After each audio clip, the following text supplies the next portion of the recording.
Da Five Bloods is a new Spike Lee joint coming to us from Netflix. Its ensemble cast features Delroy Lindo, Clarke Peters, Isiah Whitlock Jr., Jonathan Mayers, and my man, Norm Lewis. And it tells the story of 4 Vietnam vets and one of their sons that return back to Vietnam to find the remains of their old squad leader, played by Chadwick Boseman. Now, I was excited for this for 2 reasons. One, I think it's kind of obvious. This is a new Spike Lee joint, or Spike Lee film, and I've seen 2 of his other films, Do the Right Thing and BlacKkKlansman. Do the Right Thing I watched for the first time at I think the start of this month, about like a week or 2 ago. One of the best films of the 80s, just what a film. And then I rewatched BlacKkKlansman for the first time in like a year and a half, I think, or a year or something, yesterday in preparation for this, and I also love that film too. And although I like Da Five Bloods less than those 2 films, I still think this is a great film. And my second reason is, I love Norm Lewis. You may be asking yourself,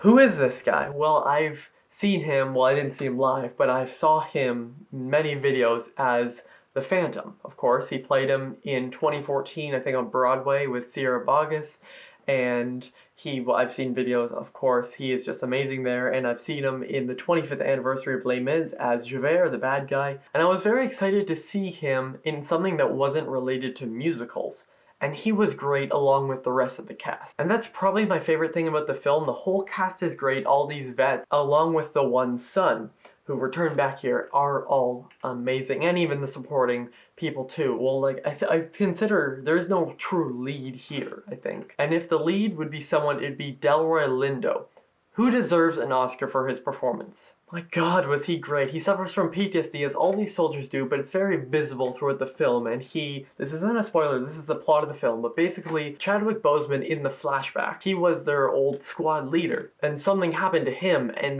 this guy played by Lindo blames this certain group of people for that, and we see that throughout the film in stuff like selling a chicken, and at a restaurant, stuff like that. And the way it's portrayed is amazing. It really is Oscar worthy. Spike Lee's direction here is also great. I mean, of course. He brings us the most intense scene of the year. And yeah, we had The Invisible Man. This scene happens about an hour and 25 minutes into the film. I won't say what it was, but if you've seen the film, you definitely know what I'm talking about. It is insane. It's just crazy.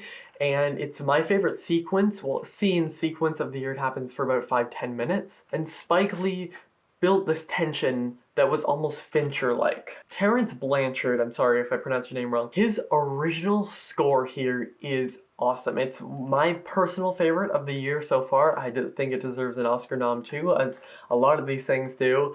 Another thing where it creeps in and builds in these perfect moments, and it really adds to sometimes the tension or the excitement of some scenes. And Spike Lee's music choice, he has a song by Marvin Gaye play at one point, and it might have been a flashback, I can't remember exactly, because there's scenes with this like person, this woman on the like radio kind of announcing it, and she announces something about Marvin Gaye, and then we hear a song, and it fits the moment perfectly. My favorite aspect besides the performances is the cinematography. This film just looks stunning. The cinematographer is Newton Thomas Siegel, who also did a few of the X-Men films, I think the original X2, Apocalypse, Days of Future Past, Apocalypse, The Usual Suspects, Bohemian Rhapsody, and what I think his best looking film is Drive from 2011 with Ryan Gosling. His work here is just amazing. It's a lot like the Grand Budapest Hotel in the way that it switches aspect ratios with the film.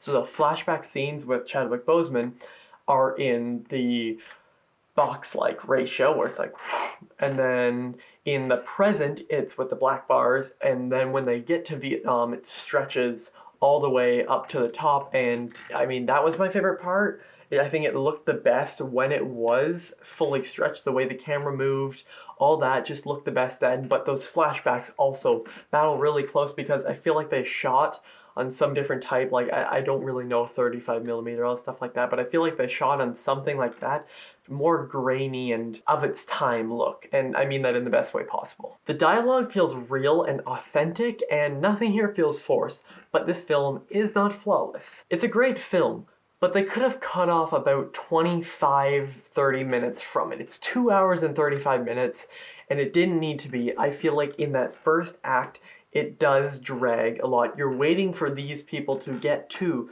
Vietnam, and some moments when they're still there, that's not a spoiler, that's the plot of the film. Sometimes when they're there and they're focused on a certain thing, it kind of drags on a bit. So if they cut off 30 minutes from the film would have improved a lot. And not to say there aren't some great moments. There are. As I mentioned, there's some PTSD-like scenes with Delroy, Lindo, and just the entire cast. I love seeing these people, the real opening scene like of the actual film, because you know Spike Lee likes to put some like modern stuff at the beginning and the end, like he did with BlacKkKlansman. What if we see for these actors? The first thing is just them meeting, yet you still feel this great camaraderie with them, even though you don't know anything about their past, really. Yet. There are some really entertaining scenes there, and that's really it. If they cut off about 20 minutes, as I said, the film would have improved, and it would have flowed more smoothly. The scenes which feature action are so well done. The sound design is another thing that I feel like could get nominated, or at least should be. And it's shot so well. Everything is in frame and in camera, and I really love that. It really, even though it was in that box for the most part for those flashback scenes with the action, it felt real, or at least it felt like you were watching real events. That's what I mean. There are some hard-hitting moments here, trust me, and they all hit exactly how I wanted them to, and I do wish they fixed that first act just to make the film improve a tiny bit more, but still, this is a great film. The performances are all there, especially Delroy Lindo. I mean, this guy, the campaigning for him better be like the greatest thing I've ever seen, which that sounds weird and doesn't really make sense, but okay, I've done this take like 6 times, I don't care anymore. The cinematography is gorgeous, and the original score is such a standout here. I think this is my favorite film of the year. It's between this and The Gentleman, but for right now, I have this as my favorite film of the year, although I did have some problems with it. And hey, it's on Netflix right now. Why not go check it out? I mean, I woke up early to watch it, and it was definitely worth it. I'm gonna give Da 5 Bloods an A-. I really want this to get some Oscar love. My hopes are Delroy Lindo for actor or supporting actor, whatever they would classify him as, cinematography, score, and sound design, and depending on what comes out this year, maybe even Best Picture. I don't know. I mean, I gave it an A-, not an A+, whatever. It's still a great grade, and I highly recommend this film.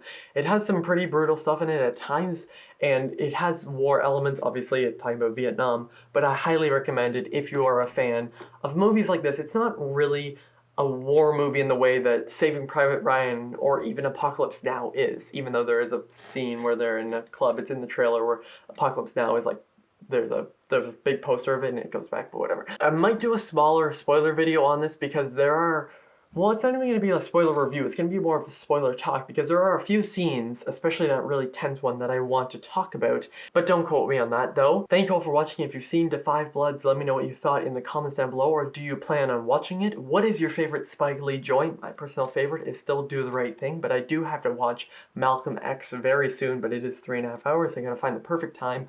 Thank you all for watching. I'll see you guys next time. Over and out.